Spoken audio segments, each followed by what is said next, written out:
बैल की तरह मेहनत करते, हल जोतते नंगे पैर। 1 रुपया कभी बेईमानी का नहीं आ सकता, एक भी कोई अधर्माचरण घर गृहस्थी में नहीं कर सकता। और शाम के जब पूरा परिवार बैठता तब भागवत की चर्चा होती, सब भागवत सुनते, राधा कृष्ण की मूर्ति सामने रखे, वो जपय में बैठी रहती हर समय। तब प्रेमानंद जन्मा उनके घर में।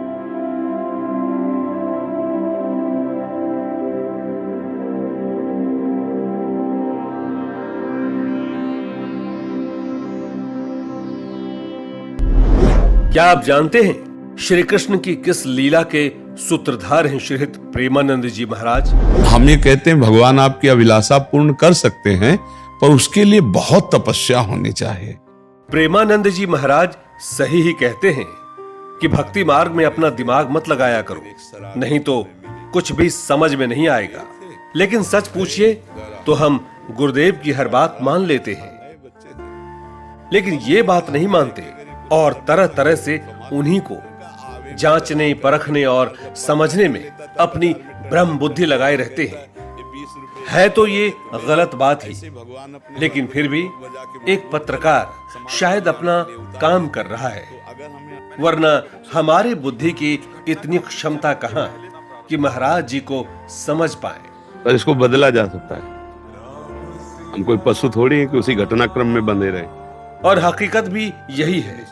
इतने सालों में और इतना सुनने के बावजूद भी हर रोज ही महाराज जी एक नए अचंभे में डाल देते हैं। अब ये नया जन्म भगवान ने हमें नए कर्म करके सुधारने के लिए दिया है। अगर हम भजन करें भगवान का तो हम सारे कर्मों को भस्म करके इसी जन्म में भगवान में लीन हो सकते हैं, भगवत प्राप्ति कर सकते हैं। क्या हम सब ये नहीं समझते हैं कि प्रेमानंद जी महाराज ने लाखों लोगों का जीवन बदल दिया है?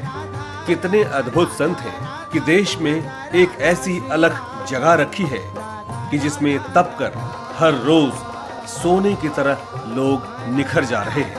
राधा राधा राधा राधा। ऐसा लगता है कि वाह, कितना अच्छा हुआ कि एक ऐसे संत हम जैसे लोगों को मिले, वो भी इस कलयुग में। राधा राधा राधा। लेकिन क्या आपको पता है प्रेमानंद जी महाराज का इस कलयुग में इतना फेमस हो जाना, बोलने का उनका खुला अंदाज, किसी से भय नहीं, सच को तराजू में तौल के बोलने की जरूरत नहीं, बकवास नहीं। आपको सुनने में अच्छा लगे तो भी कोई फर्क नहीं, बुरा लगे तो भी कोई फिक्र नहीं। आप तन से मैले हैं कि मन से, कोई फर्क नहीं पड़ता, गले लगा लेंगे। और आपकी हरकतें बाहर या भीतर से खराब हुई तो वहीं सबके सामने पटकनी दे देंगे, विचार भी नहीं करेंगे। इतना खुला खेल है।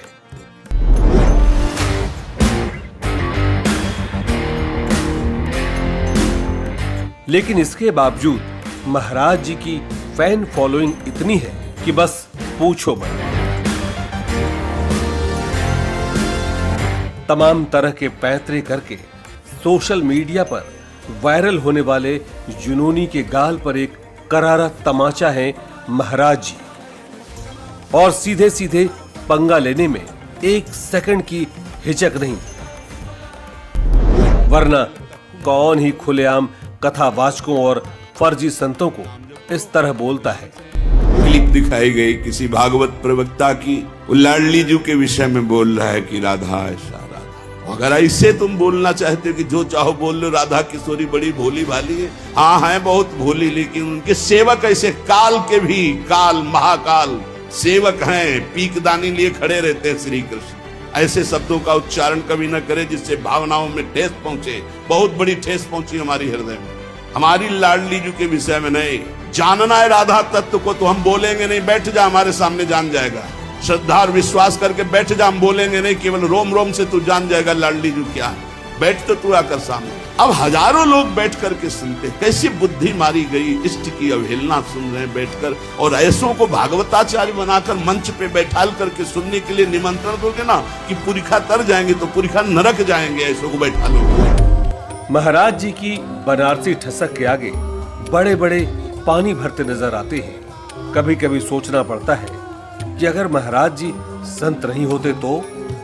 खैर, इतनी ठसक से बोलने वाले इस संत के पीछे का सच आपको बताते हैं। ये सिर्फ संत नहीं है, ऐसा नहीं है कि एकदम से इनका उदय हो गया है और हम सब लाभान्वित हो गए।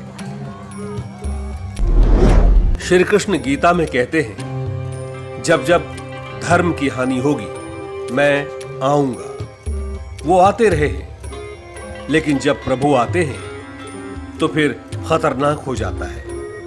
वो किसी को नहीं छोड़ते, चाहे वो रावण हो, चाहे कंस या दुर्योधन।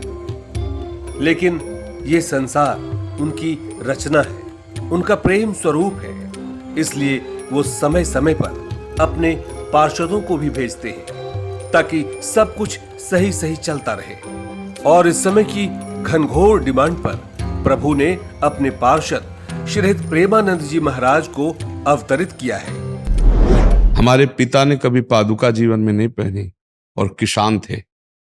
गुरु की पादुका झोली पे, गीता जी, रामायण, गंगाजल, ये साथ 10 बजे 11 बजे तक बैल की तरह मेहनत करते, हल जोतते नंगे पैर, और फिर स्नान करके गुरु की पादुका का चरणामृत पीते, गीता और रामायण का पाठ करते और खड़े होकर आसपास देखते कोई संत महात्मा दिखाई दे जाए।